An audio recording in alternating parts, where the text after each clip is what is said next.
everyone and welcome back to day 22 of Preptober.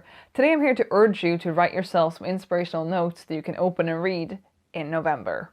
Let's do this. So I got this idea off of Kate Kavanagh. She made a video about this in July and I'm going to link that down below for you. But the idea is that you write yourself a couple of inspirational notes that you get to open in November, or whichever other month you're doing such a project in, with the hopes that this will spur you on if you're sort of dragging behind, or motivate you to keep going forwards even if you're doing well already. Now, there are a couple of different ways you could go about doing this. First of all, you could write yourself a letter for every single day of the month, or you could write yourself 10 to open, or 2, or 1, or whatever sort of number you want. There are different pros and cons to different numbers. For example, writing 30 notes is a lot of notes. Trust me, I'm making 31 videos for Preptober and just the notes for this has been a lot. But you also probably don't want just the one note that you get on the 1st or on the 30th, because then you have a lot of month ahead of you, or a lot of the month, most of the month has already passed and you maybe needed those motivational words earlier. I would advise that you write yourself maybe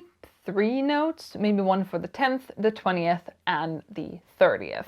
Because then you've done about a week, you've done almost 3 weeks, and you're on the last and final day. And you can need that special push at any point during the month, but I do think that these 3 dates give you an even interval and also might be good times to get that kind of push, because on the 10th, you've entered into the dreaded week 2, which tends to be the worst week for most people, because that's when you've lost the initial excitement for your story and for the project and for the month of November and what you're doing, and it just feels like a chore at that point and you'd rather do something else. Not always, not for everyone, but it's fairly common. On the 20th, you're more than halfway through the month, but you do still have a pretty big chunk of time where you could catch up if you've already fallen behind. And on the 30th, while you may have already won, you might also be like very, very close or still miles off, but you might want that additional push, hopefully pushing you over the finish line. Now, instead of choosing dates that you get to open these notes, you could instead make notes for when you've hit 10,000 words and 25,000 words and 40,000 words. But I would advise that you actually do make the notes for specific dates,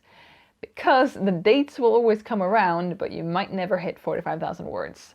I don't mean to be discouraging, but I'd rather have a note coming up in a couple days, and I know that that day is coming no matter how I'm doing with Nano, as opposed to, yeah, I'm stuck at 22,000 words. I need to write another 23,000 words until I get to open that note.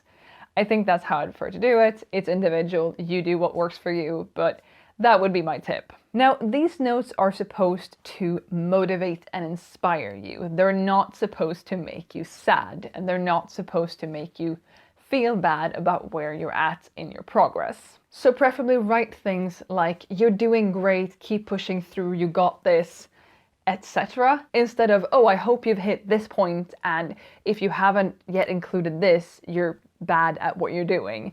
Put as many reaffirming and positive and optimistic and uplifting things into these notes as you can, and don't have expectations for where you'll be at. You can have expectations as much as you want, but I think it would be really awful having fallen behind or having changed my story or the direction I'm taking it in, and then coming up on one of these inspirational notes and basically have passed me yelling at myself that I haven't done things the right way. I don't think I would exactly classify that as inspirational and motivational, but maybe that's just me. Anyway, that is all I have for you today. Thank you so much for watching. I'll be back with another video tomorrow, so I'll see you then.